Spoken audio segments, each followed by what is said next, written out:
Yo YouTube, what is poppin'? It's your boy Kinezemable here, guys. In today's video, we're going to be talking about recoil control in Bullet Force. It's going to be a pretty short-ish video, but it's going to be really comprehensive, telling you guys how to control different sorts of guns, different types of like recoil patterns and all that. It's not going to be a completely comprehensive guide of every single gun, but it's more going to be like a generalization. I'm sure this will help you guys a lot, getting like real recoil control patterns down for like different weapons. Every weapon's got a different recoil pattern, but a lot of them are fairly similar, which is, you know, helpful. I think this will be able to pretty much make it so recoil is no longer an issue for you when you're playing Bullet Force. So guys, before we get into the video, I just want to say I'm kind of still looking for a an intro by anyone. So if you guys are good and you can make an intro for me, definitely please DM me on Discord, AlexKinner123, hashtag 5680. That is my Discord. Definitely DM me on Discord if you can make me an intro. If you can't, don't worry, it doesn't matter.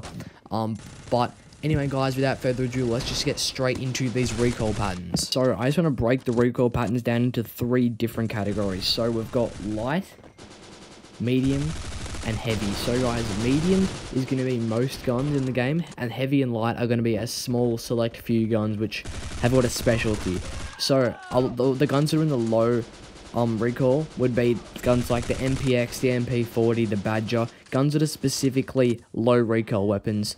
The guns that are going to be in the middle are going to be regular guns like the FAMAS, the FAD, you know, like pretty much most guns in the game, the AUG, pretty much most assault rifles are going to be in the medium. Also, the only semi-auto pistol is going to be the only automatic pistol, the G18, that is going to be in the medium as well.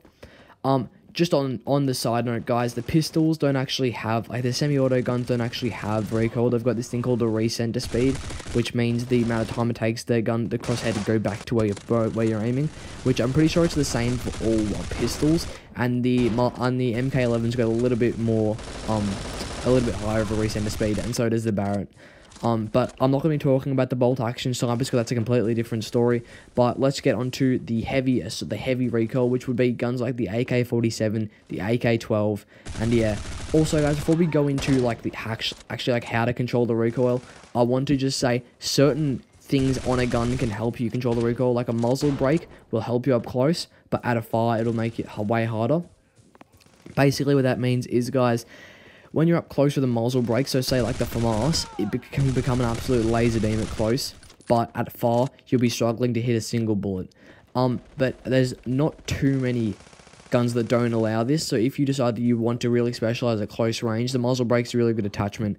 And also, guys, optics. A lot of optics will help you with recoil control, but using the ACOG sight will just make it impossible to help. It'll just ruin your recoil control. Also, guys, I would definitely recommend using a sight, and don't go iron sights, because when it comes to recoil, you really want to be controlling it and seeing everything that's happening on your screen at once. That's why I often go with the Coyote sight, because it allows you to see basically everything that's happening in front of you, and there's no restriction whatsoever. So guys, without further ado, let's just get straight into how to control these different recoil patterns. Okay guys, so we're going to be starting with the Badger, which is a low recoil gun. So basically, I'm going to be using this as kind of like a staple. As you can see, guys, when I'm not touching the screen, it's so easy to control the recoil, and when I do hold down on the screen, there is literally no movement whatsoever. I can just laser this guy's head straight off. There's no movement whatsoever, guys. So now moving into the FAMAS, which is more of like a moderate recoil gun. As you see, I'm pretty good at controlling the FAMAS recoil with a finger down on the screen, but if you take that finger off, it's just going to be spraying straight up. Again, on the headshots here, it'll be super easy for me to hit these headshots because I've basically used the FAMAS so much that I can control the recoil quite well, but newer players will have more of an issue with the FAMAS. And then, guys, we've got a heavy recoil gun, the AK-47. As you can see, the recoil is kind of hard to control. Even though I'm pulling down, doing everything right, it's still pretty hard to control. And unlike the FAMAS, it's pretty hard to get consistent recoils, especially when you're doing it at long range. Okay, guys, hopefully you've enjoyed the video. That's pretty much going to be it. Again, if you can make me an intro, definitely DM me on Discord, guys. Yeah, hopefully you've enjoyed. Definitely leave a subscribe. I'm trying to get the 500 by the, you know, as soon as possible. So subscribe, and now it's going to be Kinezemable signing out.